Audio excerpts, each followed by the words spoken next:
Thank you guys once again for joining us here on the Fight Guys. We are today here at one of our co-hosts' homes, just chilling out, watching fights, and going through what's going to be a very busy week here in SoCal and in boxing itself. Before we even start on what's going on here in Southern California, let's get to the action fight of the early afternoon on December 10th, which would be Anthony Joshua versus Molina. You know, it's a big fight over there in the UK. Tickets sold out rather quickly, which they normally do for a Joshua fight. We've seen Molina in with Deontay Wilder, and we've seen what Deontay was capable of doing with him. Your thoughts on Joshua, and will we see him end Molina quicker, or do you think it'll take a little bit longer? Fred, go ahead. First, I want to say that the heavyweight division, in terms of the elite fighter, has been like the year of the bums. Deontay Wilder has fought 3 bums. Anthony Joshua, quote unquote, has fought 3 below level opponents. Forgive me for calling our Olympic bronze medalist a below average opponent, but I think moving forward, 2017, I hope that the top 5 or 6 heavyweights, at least we get 1 or 2 of those matches. Obviously, we want Deontay Wilder, Anthony Joshua, and I believe that's why Showtime signed Anthony Joshua to get that big pay-per-view in 2017. But I know, right? Isn't that tantalizing? On so many levels. That's why Showtime's having the Bronze Bomber. I don't know if he's going to be in the UK or he's going to be in studio. He'll probably be in studio. But he's. And I like both guys a lot. Yeah, that would be a tough guy. But I've never met Joshua. I've met Deontay, so it would be easier for me to pick the American in that fight, just because I know him. But I would pick Joshua. If I bet, I would pick Joshua to win that fight. The funny thing is they're both very comparable. They're both tall. The only difference probably is the body mass that Joshua carries compared to Wilder. Wilder's tall and lanky, but that'd probably be the only real difference. Joshua would correct you and say, I got a better medal in the Olympics, but true. Outside of that, that would be. But that's going to be an exciting fight. I just walk right through the shot. But that would be. I got Joshua winning by however he wants to do it. Against Molina? Yeah, again, however he wants. Molina's going to stand there. He's going to land his right hand, obviously. But Joshua, if he wants to end it early, he'll end it early. If he wants to carry him to the 5th round because he's selling out crowds, he'll knock him out in the 5th round. Me personally, that's just what I believe. So you think he'll just basically carry it, kind of like Triple G did with Monroe? Yeah, he did carry him. Give him a little show, and then right there, just end it off when he wanted to. Exactly. Yeah. Steven, I don't see Anthony doing that. Like even against Brazil, it was probably his biggest name on his record. Definitely was the biggest. Yeah. Yeah. I think he was trying to get him out of there as soon as possible. Brazil was better than he thought. Brazil presented just different angles and things like that. Just not necessarily frustrated, but just didn't allow Joshua to do exactly what he wanted to do. I mean, I agree with you. As soon as he wants to get Molina out of there, I think he will. But I think he's fine. I think he believes that his fans are fine with taking guys out in the 2nd, 3rd round. You know what I mean? I think because he's done that. I mean, prior to Brazil, I want to say the longest he had gone was 3 rounds? 4 rounds. Dylan White, remember? Oh yeah, that was a good fight. 7th, 8th round. Yeah. But yeah, man, I think Joshua's he's the real deal for sure. When I ask just people in boxing, hey, tell me what fighter you like to watch. One fighter you're like, this fighter's fighting, I'm gonna be in front of my TV and watch it. Letterman, a few other people told me Anthony Joshua, they love. I think it's the kind of old timers I would ask too. So I think their kind of thing is the heavyweight's kind of the glamour division in boxing, and so the fact that there's this guy Anthony Joshua who's just taking people's heads off, young, good-looking kid, humble, all of that, and comes with a huge fan base. I think they're very excited about it, and I mean they should be. He should be. You guys should be watching him. If you're not, definitely tune in December 10th for sure. The thing that strikes me so much about Joshua is the fact that he's also very soft-spoken. If you ever seen any of those UK face-offs, usually if you saw Charles Martin one was the talking. Joshua was just all right, cool, all right, calm, collective, and everything. Just everything rolled off the tongue with him. He didn't really he didn't brag about anything. He was just we'll wait, we'll see how it goes. And he's very soft-spoken, but for someone like that to carry so much weight in the UK, and like you said, bring the fan base that he brings, it's amazing because we saw Ricky Hatton. He talked a lot. Saw Joe Calzaghe, talked a lot. Kell Brook talks a lot. all the big UK fighters that we've seen over here in the States, they had Kind of that reverse mouth. magic Yeah, and shit, they get the gab. They spoke here and there. Josh was just so soft-spoken, but carries that much weight as well. Dom, give us your thoughts on Joshua and Molina. I'm really curious to see how Joshua is going to perform against Molina because Wilder had some trouble with Molina. Late. But he always runs out of gas. Yeah. And there was a couple of, I can't remember the exact round, but he got hurt in that fight. So I'm curious to see. I know you can't really compare past opponents against another foe, but I mean, truth is, Joshua should probably get him out within the first 3-4 rounds. I don't see him going past 4 rounds. I mean, Joshua is without a doubt the real deal. And like I said, he's very charismatic. He's a good-looking kid. He's a gold medalist. He has the entire package, man. He does. And he looks like a real heavyweight champion. And you gotta like that. He looks like what Mike Tyson would have looked like if he was that height. Yeah. That's exactly what he looks like. Imagine go ahead. We would have been talking about Joshua versus Klitschko had they got it together. They say April. They say April 29th. But I'm saying, you know what I mean? It was supposed to be for December 10th. I'm glad it didn't happen though. Because I feel like it's less likely to happen now.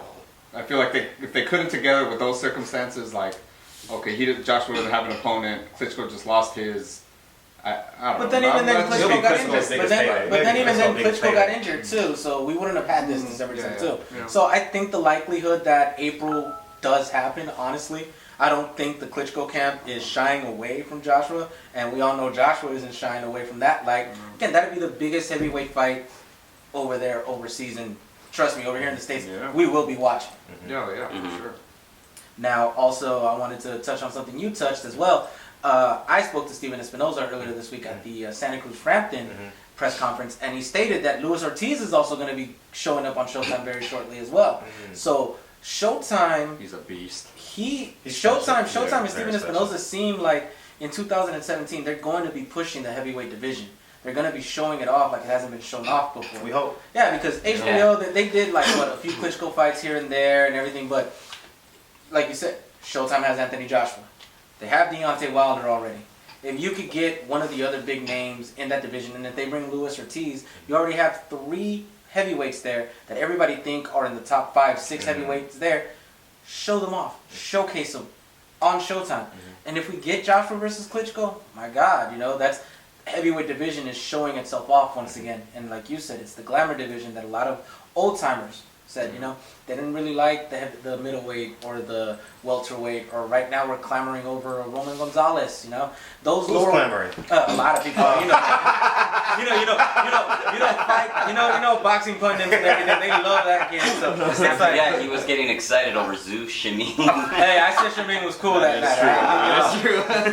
But yeah, no. Just the fact that the heavyweight division is actually coming back and hopefully rejuvenated. Sure. So, any final thoughts on Joshua versus Molina, and do you think we're going to get the big matchups coming up in 2017? Go ahead. I'm hoping what you said is right, is that this next year it's like, okay, we're done fighting tune-ups, we're going to start fighting each other. But the state of boxing with, the kind of wait to maximize your profits, I don't know. I guess that's why I brought up the Klitschko thing, because I felt like, the stars kind of aligned to, okay, someone pulled out, someone doesn't have an opponent, like, okay, like, now we can make it happen and it could be big. Because I want to say even, and correct me if I'm wrong, you might know Dominic, or you all guys all might know, but didn't Frazier Ali only have like something like 6 to 8 weeks of promotion or something like that the first time I can't around? recall. Wasn't it like short? I remember something like it being like a huge fight and it just having like a short time to be like promoted.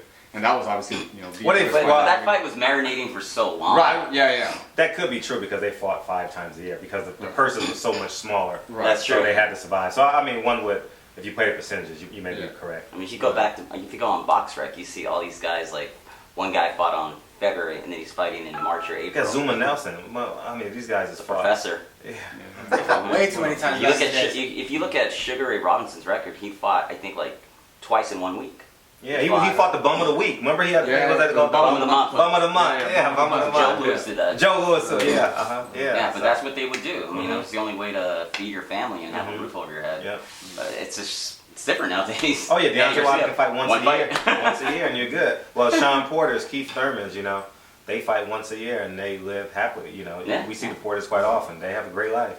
And the good people though. Yeah, really good people. Yeah, great people, for sure. So continue on. Like I said, any of you guys, just 2017. What do you guys want from the heavyweight division? And finally, what do we expect from Anthony Joshua versus Molina? I got Joshua winning by, I don't think by knockout. It's so hard to get knockouts now. TKO. What do you mean, like legit knockout? Yeah, legit knockout. It's so hard to get it because we're in a state where everything is so precautious. You know what I mean? Even like we've seen recently where refs has stopped the fight, assuming that the guy was going to get hurt, prematurely. Some may say it's prematurely, like Kell booked Triple G. Some may say that was premature, wanted to win a title, but I got Joshua looking really good, and maybe fourth or fifth round knockout. But I just want to see these fights in 2017. I don't know how it gets done.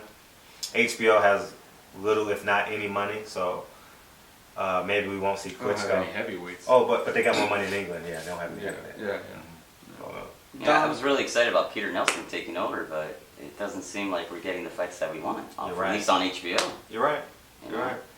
We got two more fights this year just because Canelo didn't fight. Yeah, We got, like, some the money Crawford was loosened fight up a little, and, there you and go. the Walters. But they said that the money loosened up, but he was only guaranteed $300,000. Walters, and he would have got paid more, but they said he had an extra $250,000 guaranteed or something like that. I don't know. That's just weird. Yeah, it's just weird. So. No, that fight is forgotten. Yeah. Yeah, let's just give up talking about that fight. Okay. Let's just quit while we're ahead. No, but Joshua's going to do what he needs to do, and he's going to get the victory. So I'm just looking forward to 2017, him getting in the ring with Klitschko, and then hopefully Wilder. That's what I want to see. So. Well, guys, that's our touch and preview on Anthony Joshua versus Eric Molina. Tune in again to the Fight Guys. As you guys know, we are doing a giveaway, a ticket giveaway. We're giving a pair of tickets for Abner Mares versus Jesus Cuellar. On that card, you get Jermell Charlo versus J. Rock Williams, the return of Josecito Lopez. I've been told by my people that there will be a lot of fighters there coming to the arena to watch the fight. So subscribe to the channel on YouTube, which is @TheFightGuys. Subscribe to the Twitter and the Instagram, which is @TheFightGuys_. We'll be picking a winner this upcoming Thursday, the 8th, which is 2 days before the fight. SoCal residents, if you come from Nevada, Arizona, wherever you want to come down for this fight, just subscribe, let us know that you're there, comment, and we'll pick a winner like we said Thursday. For the Fight Guys, I'm Fernando Pimentel of BehindTheGloves.com. And Frederick Hawthorne with Barbershop Conversations. Dominic Verdine of RingTV.com. And Steven Cordero from KOR The Sports on YouTube. we'll see you guys at the fights.